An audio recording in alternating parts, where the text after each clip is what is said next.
একটি আবৃত্তি করছি। কবি অপূর্ব দত্তের লেখা কবিতা বাংলা টাংলা।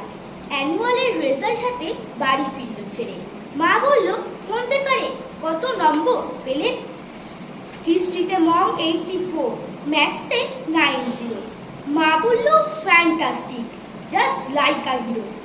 সায়েন্সে dad not so fair, only 69। ইংরাজিতে 92, অল টুগেদার ফাইন।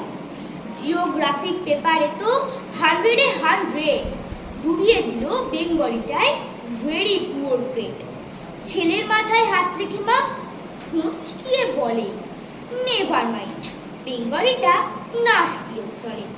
বাবা বলল, বেশ বলেছ, বঙ্গমাতার কন্যে, বাংলা টাংলা আমার মতো অশিক্ষিতের জন্যে। বিদ্যাসাগর, রবীন্দ্রনাথ নেহাত ছিলেন বোকা, না হলে কেউ শখ করে হয় বাংলা বইয়ের পোকা। মা বলল, চুপ করো তো, ওর ফল্টটা কিসে? স্কুলে কেন বেঙ্গলিটাই পড়ায় না ইংলিশে?